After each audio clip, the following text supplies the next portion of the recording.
कर्मों का फल सबको मिलता है। दोस्तों, क्या आप जानते हैं, बेटा बनकर, बेटी बनकर, दामाद बनकर और बहू बनकर कौन आता है? जिसका तुम्हारे साथ कर्मों का लेना देना होता है। लेना देना नहीं होगा तो कोई हमसे जुड़ेगा ही नहीं। एक बार एक फौजी था। ना तो उसके माँ बाप थे, ना ही उसकी शादी हुई थी, ना बच्चे और ना भाई बहन ही थे। वह अकेला ही कमा कमा के फौज में पैसे जमा किया करता था। वहीं एक सेठ जी थे जो फौज में माल सप्लाई किया करते थे। उनसे उनकी जान पहचान हो गई और दोनों में जल्द ही गहरी दोस्ती हो गई। एक बार सेठ जी ने फौजी से कहा, तुम्हारे पास कितने पैसे हैं? जो उतने के उतने ही पड़े हैं, तुम मुझे वो दे दो, मैं उन्हें कारोबार में लगा दूंगा तो पैसे से पैसे बढ़ जाएंगे। तभी फौजी ने सेठ जी की बात पर यकीन कर कर अपनी सारी जमा पूंजी उन्हें सौंप दी। उन पैसों को सेठ जी ने कारोबार में लगा दिया। देखते ही देखते कारोबार में बहुत उन्नति होने लगी। कारोबार दिन ब दिन चमकने लगा, खूब कमाई होने लगी। पर थोड़े ही दिनों में लड़ाई छिड़ गई थी। लड़ाई में फौजी को दुश्मनों का सामना करने के लिए युद्ध पर जाना पड़ा। युद्ध में दुश्मनों का सामना करते करते फौजी वीरगति को प्राप्त हो गया। और जब सेठ जी को इस बारे में पता चला कि फौजी अब मर गया है, तो सेठ जी बहुत खुश हुए कि उसका कोई वारिस तो नहीं है, तो अब ये पैसा देना किसको? अब ये सारा पैसा मेरा है और कारोबार भी चमक गया है, लेने वाला भी नहीं रहा। यह सोच सोच कर सेठ जी की खुशी का ठिकाना ना रहा। फिर कुछ दिनों बाद सेठ जी के घर में एक पुत्र का जन्म हुआ। अब तो सेठ जी और भी खुश हो गए कि भगवान की बड़ी दया है। खूब पैसा भी हो गया, कारोबार भी हो गया और लड़का भी हो गया, लेने वाला भी मर गया। सेठ जी बहुत खुश थे। सेठ जी का लड़का बहुत होशियार था, पढ़ने में बहुत समझदार था। सेठ जी ने उसे पढ़ाया लिखाया।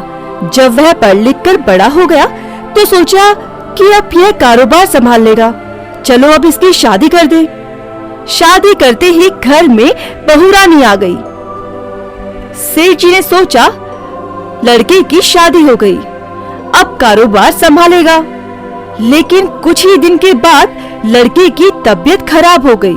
अब सेठ जी डॉक्टर के पास, कभी हकीम के पास तो कभी वैद्य के पास दौड़ रहे थे, लेकिन वैद्य, डॉक्टर, हकीम किसी की भी दवा का कोई असर न हुआ। बीमारी बढ़ती ही जा रही थी। सेठ जी दुखी मन से सोचने लगे, पैसा बर्बाद हो रहा है और बीमारी बढ़ती ही जा रही है।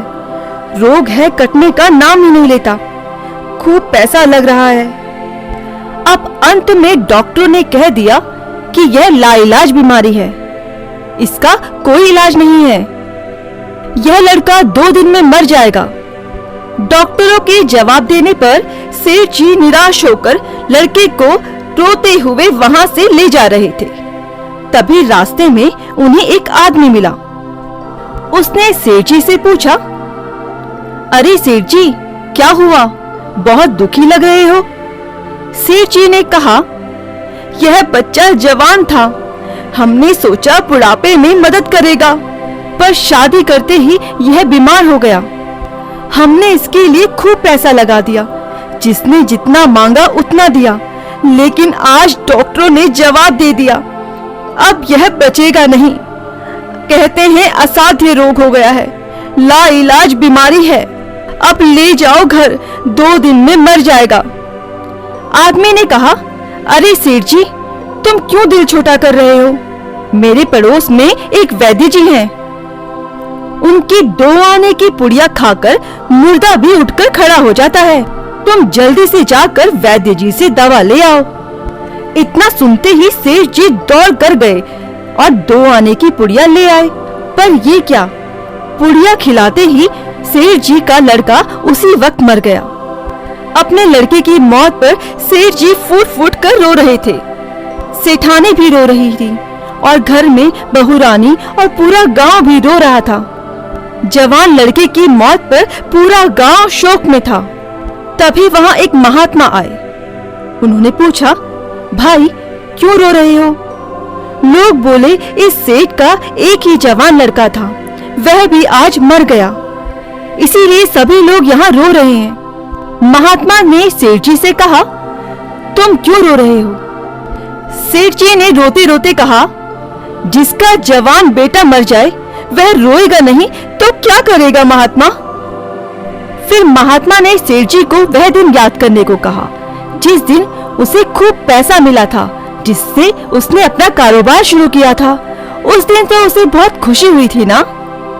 महात्मा ने सेठ जी से कहा, अरे उस दिन तो आपकी खुशी का ठिकाना ही नहीं था। सेठ जी बोले, किस दिन? महात्मा बोले, अरे जिस दिन फौजी मर गया। सेठ जी ने कहा, हाँ महाराज, खुश तो था। महात्मा फिर बोले, और उस दिन तो आपकी खुशी का ठिकाना ही नहीं था, पता नहीं कितनी मिठाइयां बंटवाई। सेठ जी ने पूछा, महाराज किस दिन? महात्मा बोले, अरे जिस दिन लड़का पैदा हुआ था। सेठ जी ने महाराज से कहा, लड़का पैदा होता है तो सब खुश होते ही हैं, मैं भी हो गया तो क्या बात है इसमें? महात्मा फिर बोले, और उस दिन तो खुशी से आपके पैर जमीन पर नहीं पड़ते थे। सेठ जी ने फिर से पूछा, महाराज किस दिन? महात्मा ने कहा, अरे जिस दिन बेटा ब्याहने जा रहे थे। सेठ जी ने महाराज से कहा, बेटा ब्याहने जाता है तो हर आदमी खुश होता है, तो मैं भी खुश हो गया। फिर महात्मा बोले, तो जब इतनी बार खुश हो गए हो तो जरा सी बात के लिए रो क्यों रहे हो? सेठ जी ने बड़ी हैरानी से महात्मा से पूछा, यह जरा सी बात है? जवान बेटा मर गया, ये जरा सी बात है? महात्मा ने कहा, अरे सेठ जी, यह वही फौजी था जो अपने पैसे लेने के लिए बेटा बनकर तुम्हारे यहाँ आया था। पढ़ने लिखने, खाने पहनने, शौक श्रृंगार में जितना लगाना था लगाया, शादी ब्याह में सब लग गया और ब्याज दर ब्याज लगाकर डॉक्टर को दिलवा दिया। और अब जब 2 आने पैसे बच गए, वह भी वैद्य जी को दिलवा दिए और पुड़िया खाकर चल दिया। अब कर्मों का लेना देना पूरा हुआ। सेठ जी ने महात्मा से कहा, हमारे साथ तो कर्मों का लेन देन था, चलो हमारे साथ तो जो हुआ सो हुआ, लेकिन वह जवान बहुरानी घर में रो रही है। भरी जवानी में उसको धोखा देकर विधवा बनाकर चला गया। उसका क्या जुर्म था कि उसके साथ ऐसा गुनाह किया? महात्मा बोले, इसकी वजह से ही पिछले जन्म में वह दुश्मनों के हाथों मारा गया था। इसने भी जवानी में ही उसे धोखा दिया था। दोस्तों, मनुष्य को उसके कर्म ही दंडित करते हैं और उसके कर्म ही उसे पुरस्कृत करते हैं। मनुष्य व्यर्थ ही ईश्वर को अपने दुखों का दोषी ठहराता है। व्यक्ति अकेले पैदा होता है और अकेले मर जाता है, और वो अपने अच्छे और बुरे कर्मों का फल खुद ही भुगतता है। अगर आपको ये स्टोरी पसंद आई हो तो इसे लाइक और शेयर कीजिए, और इस तरह की और मोरल स्टोरीज के लिए हमारे चैनल को सब्सक्राइब करना मत भूलिएगा। Thank you for watching.